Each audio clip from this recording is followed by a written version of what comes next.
অষ্টম শ্রেণীর শিক্ষার্থীরা এসব পড়াশোনা করি চ্যানেলের পক্ষ থেকে তোমাদেরকে অনেক অনেক অভিনন্দন। আমরা আজকে পরিসংখ্যানের অর্থাৎ 11 অনুশীলনীর সপ্তম পাঠের ক্লাসটা করছি। আগের পাঠগুলো যারা দেখোনি আমরা ভিডিও নিচে প্লে লিস্টের লিঙ্কটা দিয়ে দেবো, সেখান থেকে দেখে নেবে। আজকে আমরা এই 16 নম্বর অঙ্কটা করব। এখানে বলা হয়েছে 50 জন শিক্ষার্থীর দৈনিক সঞ্চয় নিচে দেওয়া হলো। গণসংখ্যা নিবেশন সারণীগুলো দেয়াই আছে। তো ক নম্বরে এখানে বলা হয়েছে ক্রমযোজিত গণসংখ্যা সারণী তৈরি করো, আর খ নম্বরে বলা হয়েছে সারণী থেকে গড় নির্ণয় করো। তো এই ক্রমযোজিত গণসংখ্যাটা আমাদের এখানে একটু নতুন, সেটা আমরা এখানে দেখাচ্ছি। তো এই ছকটা আমরা হচ্ছে যে লম্বায় অর্থাৎ কলাম বরাবর করে নেব। তো 1 2 3 4 5 6 7টা ঘর আমাদের এইদিকে লাগবে। আমরা হাত দিয়ে এঁকে দিচ্ছি, তোমরা স্কেল দিয়ে সুন্দর করে এঁকে নেবে। তো এই হলো 1 2 3 7টা ঘর করব আমরা। 4 5 6 7। আর এইদিকে কলম বরাবর আমাদের 3টা ঘর লাগবে। আগের 2টা তো আছেই, একটা হচ্ছে সঞ্চয়, ব্র্যাকেটে দেয়া ছিল টাকায়। দ্বিতীয় ঘরটা ছিল আমাদের হচ্ছে গণসংখ্যা, এখানে আমরা লিখব গণসংখ্যা। আর থার্ড যে ঘরটা এইটা হচ্ছে আমাদের যেটা ক্রমযোজিত গণসংখ্যা চাওয়া হয়েছে, এটা সংক্ষেপে অনেক সময় যোজিত গণসংখ্যাও বলে। ক্রমযোজিত গণসংখ্যা, এটা আমরা উদাহরণে একটা অঙ্ক দেখব। অনুশীলনীতে একটা আছে যে মধ্যক চায়। হ্যাঁ, যখন হচ্ছে যে গণসংখ্যা দিয়ে মধ্যক চায় তখন এই ক্রমযোজিত গণসংখ্যাটা দরকার হয়। তো আমরা প্রথমে ছকটা তুলে নিই। এখানে ছিল 41 থেকে 50, হ্যাঁ, তারপরে ছিল 51 থেকে 60, এরপরে ছিল 61 থেকে 70, তো তারপরে ছিল 71 থেকে 80, আর এরপরে আছে 81 থেকে 90, আর লাস্ট শ্রেণীতে ছিল 91 থেকে 100। আর এই গণসংখ্যাগুলো দিয়েই আসলে ক্রমযোজিত গণসংখ্যাটা তৈরি করতে হয়। 6 8, এখানে আছে 13, তারপরে আছে 10, তারপরে 8, আর এখানে আছে 5। তো গড় বের করতে গেলে যেমন এটার একটা সমষ্টি দরকার হয় গণসংখ্যার, এখানে ক্রমযোজিত গণসংখ্যার ক্ষেত্রে এই সমষ্টিটা দরকার হয় না।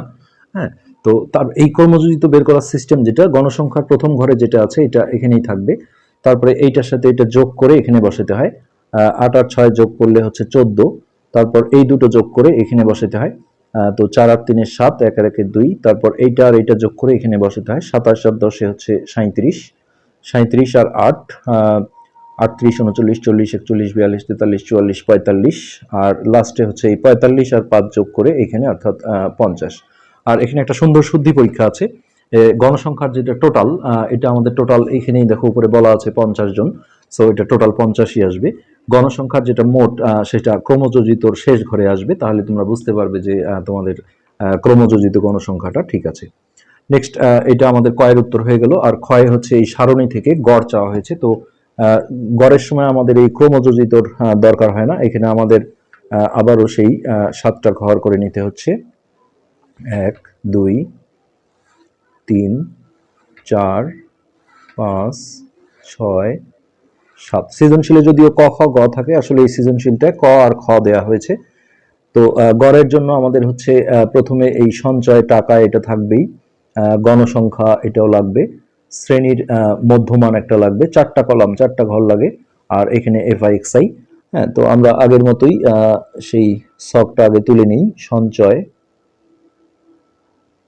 টাকায়, তারপরে এই ঘরটা হচ্ছে আমাদের গণসংখ্যা, আর এটা হচ্ছে শ্রেণীর মধ্যমান, এটাকে এক্স আই দিয়ে প্রকাশ করা হয়, ব্র্যাকেটে তোমরা এক্স আইটা ছোট করে নিচে দিতে হয়। আর গণসংখ্যা হচ্ছে ফ্রিকোয়েন্সি বলে ইংলিশে, এফ আই, আর এই দুটো গুণ করে এই ঘরে নিয়ে আসতে হয়, এটা হচ্ছে এফ আই এক্স আই।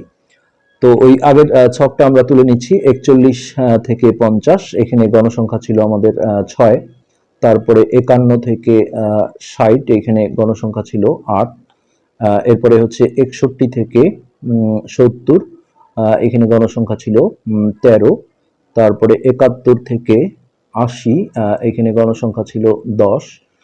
তারপরে হচ্ছে 81 থেকে 90, যার গণসংখ্যা ছিল 8। আর 91 থেকে 100 পর্যন্ত এখানে গণসংখ্যা ছিল 5। তো শ্রেণীর মধ্যমান আমরা আগেও দেখিয়েছি যে প্রতিটা শ্রেণীর এই সর্বনিম্ন আর সর্বোচ্চ এই দুটো যোগ করে 2 দিয়ে ভাগ করতে হয়। হ্যাঁ, সেটাই হচ্ছে শ্রেণীর মধ্যমান। তবে বারবার বের করতে গেলে আসলে তোমাদের এটা সময় নষ্ট হবে। সেক্ষেত্রে আমরা একটা বুদ্ধি দেব। একটা তোমরা ওইভাবে বের করবে, যেমন এই দুটো আমরা যদি যোগ করি তাহলে হচ্ছে 1 আর 5 আর 4 9। 91 কে আমরা যদি 2 দিয়ে ভাগ করি তাহলে 4 দুগুণে 8, 8 আছে 9 হবে 1, তারপরে 1 কেটে নিলাম, 5 বার গেল, 5 দুগুণে 10, তারপর এটা দশমিকে তোমরা ক্যালকুলেটরে করে ফেলতে পারবে। হ্যাঁ, তো এটা 5 অর্থাৎ 45.5। এটা হচ্ছে এই শ্রেণীর মধ্যবিন্দু।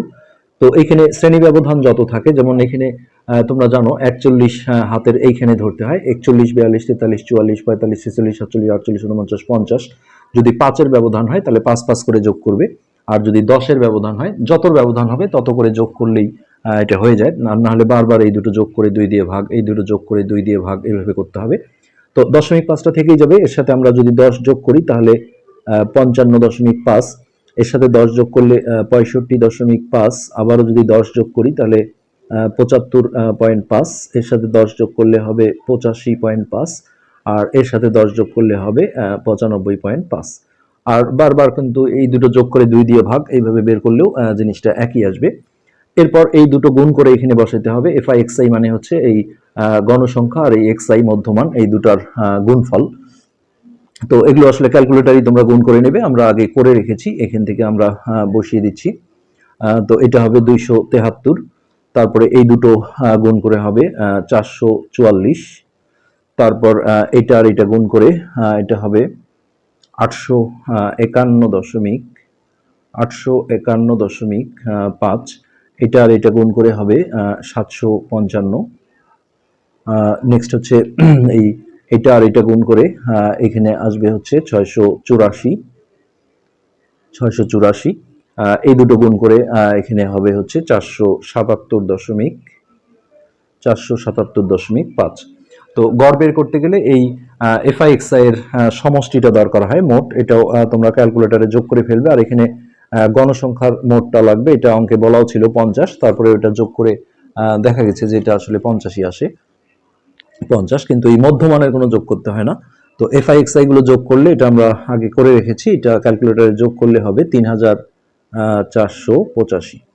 তো এরপরে আমরা এখন গড়ের সূত্রে যদি চলে যাই, হ্যাঁ, তাহলে আমাদের কিন্তু গড় বের হয়ে যাবে।